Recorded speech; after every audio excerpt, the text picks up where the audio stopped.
എല്ലാവർക്കും direct home PSCയുടെ മറ്റൊരു എപ്പിസോഡിലേക്ക് സ്വാഗതം. ഇന്ന് നമ്മൾ നോക്കാൻ പോകുന്ന ഒരു ടോപ്പിക് എന്താണെന്നുണ്ടെങ്കിൽ സാഹിത്യം എന്നൊരു കാറ്റഗറിയാണ്. അപ്പോൾ PSC എക്സാമുകളിൽ വളരെ പ്രാധാന്യം അറിയിക്കുന്ന ഒരു ടോപ്പിക്കാണ് സാഹിത്യം. അപ്പോൾ നമ്മൾക്ക് ഇന്ന് എന്തായാലും ആ ഒരു ടോപ്പിക്കിനെ കുറിച്ച് വളരെ വിശദമായിട്ട് നോക്കാം. അപ്പോൾ ആദ്യത്തെ നമ്മൾ നോക്കാൻ പോകുന്ന ടോപ്പിക് എന്താണെന്നുണ്ടെങ്കിൽ പാട്ടുപ്രസ്ഥാനമാണ്. അപ്പോൾ അതിനെക്കുറിച്ച് സംസാരിച്ചുകൊണ്ട് തുടങ്ങാം. തമിഴ് അക്ഷരമാലയിൽ എഴുതിയതും എതുക മോനെ എന്നീ വൃത്തങ്ങൾ ഉള്ളതും ദ്രാവിഡ വൃത്തങ്ങളിൽ എഴുതിയതുമായ കാവ്യങ്ങളെയാണ് പാട്ട് എന്ന വിഭാഗത്തിൽ വരുന്നത്. ഈ പാട്ട് പ്രസ്ഥാനം എന്നൊരു ടോപ്പിക്കിൽ ആദ്യത്തെ ഫാക്റ്റാണ് പറഞ്ഞത്. തമിഴ് അക്ഷരമാലയിൽ എഴുതിയതും എതുക മോനെ എന്നീ വൃത്തങ്ങളുള്ളതും ദ്രാവിഡ വൃത്തങ്ങളിൽ എഴുതിയതുമായ കാവ്യങ്ങളാണ് പാട്ട് എന്ന വിഭാഗത്തിൽ വരുന്നത്. നെക്സ്റ്റ്, പിന്നീടുണ്ടായ പാട്ടുകൃതികളിൽ തമിഴ് അക്ഷരങ്ങൾ വേണം, എതുക, മോനെ എന്നിവ വേണം തുടങ്ങിയ നിബന്ധനകൾ ആവശ്യമില്ലാതായി തീർന്നു. അതായത് പിന്നീട് വന്ന പാട്ടുകൃതികളിൽ തമിഴ് അക്ഷരങ്ങൾ വേണം, എതുക, മോന എന്നിവ വേണം തുടങ്ങിയ നിബന്ധനകൾ ആവശ്യമില്ലാതായി തീർന്നു. നെക്സ്റ്റ് ഒരു ഫാക്റ്റ്, പാട്ടുപ്രസ്ഥാനത്തിൻ്റെ ലക്ഷണമൊത്ത കൃതിയാണ് രാമചരിതം എന്ന് പറയുന്നത്. ഈ പറഞ്ഞ പാട്ടുപ്രസ്ഥാനത്തിൻ്റെ ലക്ഷണമൊത്ത കൃതിയാണ് രാമചരിതം എന്നറിയപ്പെടുന്നത്. നെക്സ്റ്റ്, രാമായണത്തിലെ യുദ്ധകാണ്ഡത്തെ ആസ്പദമാക്കിയുള്ള കൃതിയാണ് രാമചരിതം.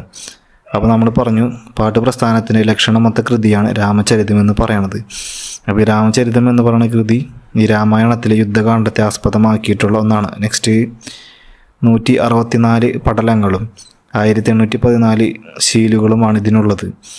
അപ്പോൾ ഈ പറഞ്ഞ രാമചരിതം എന്ന കൃതിയിൽ 164 പടലങ്ങളും 1814 ശീലുകളുമാണ് ഇതിനുള്ളത്. നെക്സ്റ്റ്, രാമചരിതത്തിൻ്റെ കർത്താവാണ് ചീരാമൻ. അപ്പോൾ ചീരാമൻ എന്ന് പറഞ്ഞൊരു വ്യക്തിയാണ് രാമചരിതത്തിൻ്റെ കർത്താവ് എന്ന് മനസ്സിലാക്കി വയ്ക്കുക. നെക്സ്റ്റ്, കേരളത്തിൻ്റെ ചോസർ എന്നറിയപ്പെടുന്ന വ്യക്തിയാണ് ചീരാമൻ. അപ്പോൾ ഈ രാമചരിതം എഴുതിയിട്ടുള്ള ചീരാമൻ കേരളത്തിൻ്റെ ചോസർ എന്നൊരു വിശേഷണത്തിൽ അറിയപ്പെടുന്നു. നെക്സ്റ്റ്, പാട്ടുപ്രസ്ഥാനത്തിൻ്റെ ലക്ഷണങ്ങൾ അടങ്ങുന്ന കൃതിയാണ് ലീലാതിലകം. അപ്പോൾ ഈ പാട്ടുപ്രസ്ഥാനത്തിൻ്റെ ലക്ഷണങ്ങൾ അടങ്ങുന്ന ഒരു കൃതിയാണ് ലീലാതിലകം എന്ന് പറയണത്. നെക്സ്റ്റ്, രാമചരിതത്തിൻ്റെ അധ്യായങ്ങൾക്ക് പറയുന്ന പേരാണ് പടലങ്ങൾ എന്ന്. അപ്പോൾ ഈ രാമചരിതത്തിൻ്റെ അധ്യായങ്ങൾക്ക്, അതായത് അതിൻ്റെ ഓരോ സബ്ജക്റ്റുകൾക്ക് പറയുന്ന പേരാണ് പടലങ്ങൾ എന്ന്. നമ്മൾ നേരത്തെ പറഞ്ഞു ഇതിൽ 164 അധ്യായങ്ങൾ അല്ലെങ്കിൽ പടലങ്ങൾ ഉണ്ടെന്ന്. നെക്സ്റ്റ്, പാട്ടുപ്രസ്ഥാനത്തിലെ മറ്റൊരു പ്രധാന കൃതിയാണ് ചെറുശ്ശേരി 15-ാം നൂറ്റാണ്ടിൽ രചിച്ച കൃഷ്ണഗാഥ. അപ്പോൾ ചെറുശ്ശേരി ഈ 15-ാം നൂറ്റാണ്ടിൽ രചിച്ച കൃഷ്ണഗാഥ എന്ന് പറയുന്ന കൃതി പാട്ടുപ്രസ്ഥാനത്തിലെ മറ്റൊരു പ്രധാനപ്പെട്ട കൃതിയാണെന്ന് മനസ്സിലാക്കി വയ്ക്കുക. നെക്സ്റ്റ്, 15-ാം നൂറ്റാണ്ടിൽ രചിക്കപ്പെട്ട സ്തോത്രകൃതികളാണ് ഇനി പറയാൻ പോകുന്നത്. വാസുദേവ സ്തവം, അതുപോലെ തന്നെ അവതരണ ദശകം, ദശാവതാര ചരിതം, ചെല്ലൂർ നാദസ്തവം, രാമായണ കീർത്തനം, ഭദ്രകാളി സ്തവം എന്നിങ്ങനെ. ഇപ്പോൾ 15-ാം നൂറ്റാണ്ടിൽ രചിക്കപ്പെട്ട സ്തോത്ര കൃതികൾ ഏതൊക്കെയാണെന്ന് ചോദിച്ചു കഴിഞ്ഞാൽ വാസുദേവ സ്തവം, അവതരണ ദശകം, ദശാവതാര ചരിതം, ചെല്ലൂർ നാദസ്തവം, രാമായണ കീർത്തനം, ഭദ്രകാളി സ്തവം എന്നൊക്കെയാണ്. നെക്സ്റ്റ് ഒരു ഫാക്റ്റ്, മലയാള സാഹിത്യത്തിലെ പ്രാചീന കവിത്രയം എന്നറിയപ്പെടുന്ന 3 പേരാണ് എഴുത്തച്ഛൻ, ചെറുശ്ശേരി, കുഞ്ചൻ നമ്പ്യാർ. അപ്പോൾ എഴുത്തച്ഛൻ, ചെറുശ്ശേരി, അതുപോലെ തന്നെ കുഞ്ചൻ നമ്പ്യാർ മലയാള സാഹിത്യത്തിലെ പ്രാചീന കവിത്രയം എന്നറിയപ്പെടുന്നു. ഇനി അടുത്തൊരു ടോപ്പിക്കാണ് ഭക്തിപ്രസ്ഥാനം. അപ്പോൾ അതിനെക്കുറിച്ചുള്ള ഇമ്പോർട്ടൻ്റ് ആയിട്ടുള്ള കുറച്ച് കാര്യങ്ങൾ പഠിക്കാം. അപ്പോൾ അതിൽ ആദ്യത്തെ ഒരു പോയിൻ്റ് എന്ന് പറയുന്നത് കേരളത്തിൽ ഭക്തിപ്രസ്ഥാനത്തിന് തുടക്കം കുറിക്കുന്നത് കണ്ണശ കവികളുടെ വരവോട് കൂടിയാണ്. അപ്പോൾ നമ്മുടെ കേരളത്തിൽ ഈ ഭക്തിപ്രസ്ഥാനത്തിന് തുടക്കം കുറിച്ചത് കണ്ണശ കവികളുടെ വരവോട് കൂടിയാണെന്നൊരു ഫാക്റ്റ് മനസ്സിലാക്കി വയ്ക്കുക. നെക്സ്റ്റ്, നിരണം കവികൾ എന്നറിയപ്പെടുന്നത് കണ്ണശ കവികളാണ്. അപ്പോൾ നമ്മളിപ്പോൾ ഈ പറഞ്ഞ കണ്ണശ കവികൾ അറിയപ്പെടുന്ന മറ്റൊരു പേരാണ് നിരണം കവികൾ എന്ന്. ഇനി ആ നിരണം കവികളിൽ ഉൾപ്പെടുന്ന ആൾക്കാരാണ് മാധവ പണിക്കർ, ശങ്കരപ്പണിക്കർ, രാമപ്പണിക്കർ എന്നിങ്ങനെ. അപ്പോൾ നിരണം കവികളിൽ ഉൾപ്പെടുന്ന ആൾക്കാരാണ് മാധവ പണിക്കർ, ശങ്കരപ്പണിക്കർ, രാമപ്പണിക്കർ എന്നിവർ. അടുത്ത ഫാക്റ്റ്, ഈ കണ്ണശ കവികൾ ജീവിച്ചിരുന്ന കേരളത്തിലെ പ്രദേശമാണ് തിരുവല്ലയിലെ നിരണം ഗ്രാമം. അപ്പോൾ ഈ കണ്ണശ കവികൾ ജീവിച്ചിരുന്ന കേരളത്തിലെ പ്രദേശമാണ് തിരുവല്ലയിലെ നിരണം ഗ്രാമം എന്നറിയപ്പെടുന്നത്. നെക്സ്റ്റ് ഒരു ഫാക്റ്റ്, നമ്മുടെ മലയാളത്തിൽ ലഭ്യമായ ആദ്യത്തെ സമ്പൂർണ്ണ രാമായണമാണ് കണ്ണശ രാമായണം. രചിച്ചത് രാമപ്പണിക്കനാണ്. അപ്പോൾ എന്താ പറഞ്ഞത്, മലയാളത്തിൽ ലഭ്യമായ ആദ്യത്തെ സമ്പൂർണ്ണ രാമായണമാണ് കണ്ണശ രാമായണം. ഇത് രചിച്ച വ്യക്തിയാണ് രാമപ്പണിക്കർ. നെക്സ്റ്റ് ഒരു ഫാക്റ്റ്, കണ്ണശ ഭാരതം, കണ്ണശ രാമായണം, കണ്ണശ ഭാഗവതം, ശിവരാത്രി മഹാത്മ്യം എന്നിവ രചിച്ചത് രാമപ്പണിക്കരാണ്. അപ്പോൾ എന്താ പറഞ്ഞത്, കണ്ണശ ഭാരതം, കണ്ണശ രാമായണം, കണ്ണശ ഭാഗവതം, ശിവരാത്രി മഹാത്മ്യം എന്നിവ രചിച്ചത് രാമപ്പണിക്കരാണ്. നെക്സ്റ്റ്, ഭാരതമാല രചിച്ചത് ശങ്കരപ്പണിക്കരാണ്. എന്താണ്, ഭാരതമാല രചിച്ചത് ശങ്കരപ്പണിക്കരാണെന്നൊരു ഫാക്റ്റ് മനസ്സിലാക്കി വയ്ക്കുക. നെക്സ്റ്റ് ഒരു ഫാക്റ്റ്, ഭഗവത്ഗീത ആദ്യമായി മലയാളത്തിൽ പരിഭാഷപ്പെടുത്തിയത് മാധവപ്പണിക്കരാണ്. അപ്പോൾ മാധവപ്പണിക്കരാണ് നമ്മുടെ ഭഗവത്ഗീത ആദ്യമായി മലയാളത്തിൽ പരിഭാഷപ്പെടുത്തിയത്. നെക്സ്റ്റ്, മലയാള സാഹിത്യത്തെ മണിപ്രവാളത്തിൽ നിന്നും മോചിപ്പിച്ചത് കണ്ണശ കവികളാണ്. അപ്പോൾ എന്താണ്, മലയാള സാഹിത്യത്തെ മണിപ്രവാളത്തിൽ നിന്നും മോചിപ്പിച്ചത് കണ്ണശ കവികളാണെന്നൊരു ഫാക്റ്റ് കൂടി മനസ്സിലാക്കി വയ്ക്കുക. ഇനി അടുത്തതൊരു ടോപ്പിക്കാണ് മണിപ്രവാള പ്രസ്ഥാനം എന്നത്. മണിപ്രവാള പ്രസ്ഥാനം, മണിപ്രവാളം എന്ന വാക്കിനർത്ഥമാണ് മുത്തും പവിഴവും. അപ്പോൾ മണിപ്രവാളം എന്ന വാക്കിൻ്റെ അർത്ഥം ചോദിച്ചു കഴിഞ്ഞാൽ മുത്തും പവിഴവും. നെക്സ്റ്റ്, മലയാളവും സംസ്കൃതവും ചേർന്നതാണ് മണിപ്രവാളം. അപ്പോൾ ഈ മലയാളവും സംസ്കൃതവും ചേരുന്നതാണ് മണിപ്രവാളം എന്നൊരു ഫാക്റ്റ് മനസ്സിലാക്കി വയ്ക്കുക. അടുത്തൊരു ഫാക്റ്റ്, 9-10 നൂറ്റാണ്ടുകൾക്കിടയിൽ ജീവിച്ചിരുന്നതായി കരുതുന്ന തോലൻ എന്ന കവി രചിച്ച ഒറ്റ ശ്ലോകങ്ങളാണ് ആദ്യത്തെ മണിപ്രവാള രചനകൾ. അപ്പോൾ 9 അല്ലെങ്കിൽ 10 നൂറ്റാണ്ടുകൾക്കിടയിൽ ജീവിച്ചിരുന്നതായി വിശ്വസിക്കപ്പെടുന്ന തോലൻ എന്ന കവി രചിച്ച ഒറ്റ ശ്ലോകങ്ങളാണ് ആദ്യത്തെ മണിപ്രവാള രചനകൾ. പിന്നെ കൂടിയാട്ടത്തിലെ വിദൂഷകന് ചൊല്ലാൻ വേണ്ടി നിർമ്മിച്ചവയാണ് ഈ ശ്ലോകങ്ങൾ. അപ്പോൾ നമ്മൾ ഈ തോലൻ എന്ന വ്യക്തി കവി രചിച്ച ശ്ലോകങ്ങളാണ് കൂടിയാട്ടത്തിലെ വിദൂഷകന് ചൊല്ലാൻ വേണ്ടി നിർമ്മിച്ചവ. നെക്സ്റ്റ് ഒരു ഫാക്റ്റ്, മണിപ്രവാളത്തിലെ ആദ്യത്തെ സമ്പൂർണ്ണ കൃതിയാണ് വൈശിക തന്ത്രം. അപ്പോൾ ഈ മണിപ്രവാളത്തിലെ ആദ്യത്തെ സമ്പൂർണ്ണ കൃതി ഏതാണെന്ന് ചോദിച്ചാൽ അതിൻ്റെ ആൻസറാണ് വൈശിക തന്ത്രം. നെക്സ്റ്റ്, കിളിപ്പാട്ട് പ്രസ്ഥാനം. കിളിപ്പാട്ട് പ്രസ്ഥാനത്തിൻ്റെ ഉപജ്ഞാതാവാണ് എഴുത്തച്ഛൻ.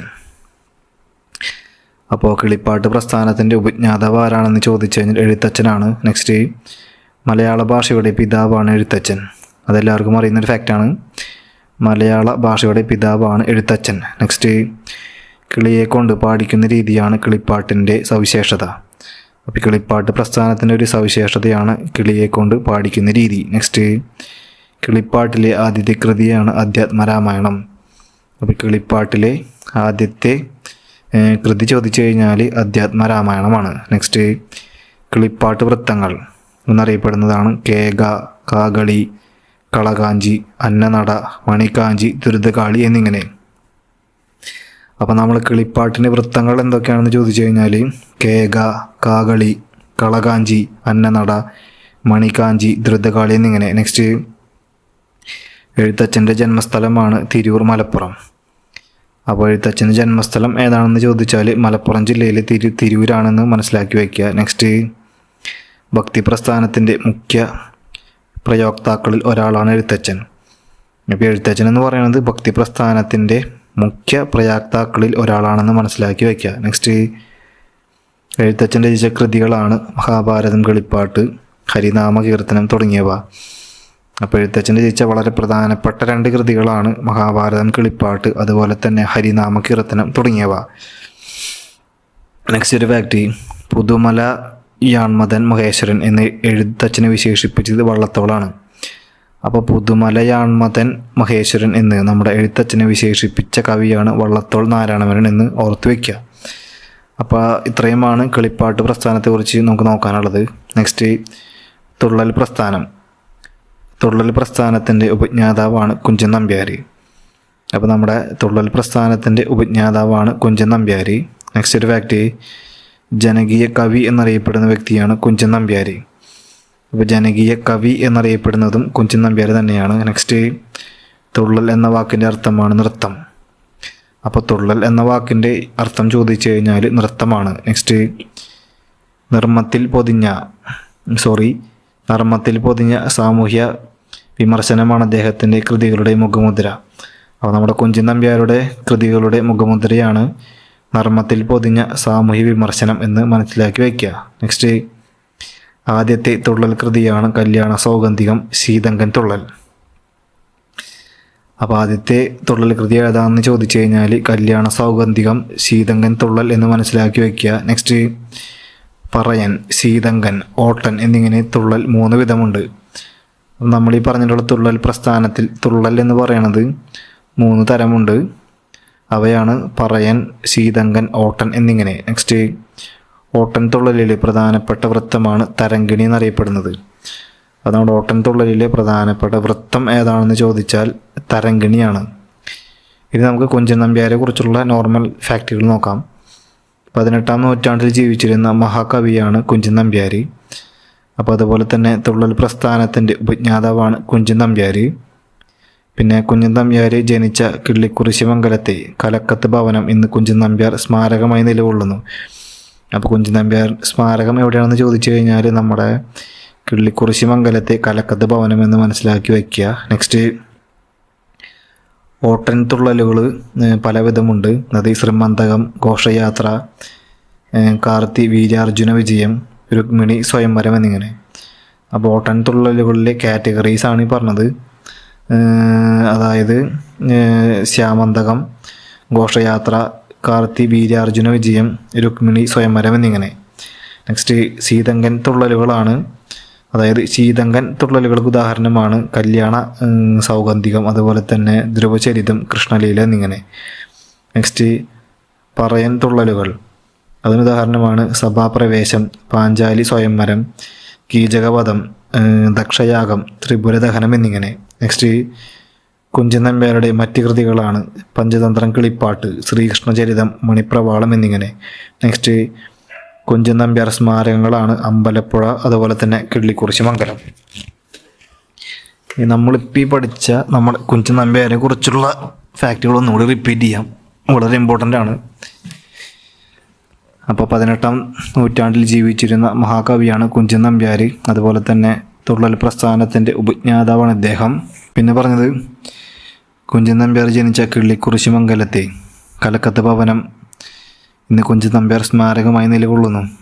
പിന്നീട് പറഞ്ഞത് ഓട്ടൻ തുള്ളലുകൾക്ക് ഉദാഹരണമാണ് ശ്യമന്തകം, ഘോഷയാത്ര, കാർത്തിക, വീര്യാർജുന വിജയം, രുക്മിണി സ്വയംവരം എന്നിങ്ങനെ. നെക്സ്റ്റ് ഈ ശീതങ്കൻ തുള്ളലുകൾക്ക് ഉദാഹരണമാണ് കല്യാണ സൗഗന്ധികം, ധ്രുവചരിതം, കൃഷ്ണലീല എന്നിങ്ങനെ.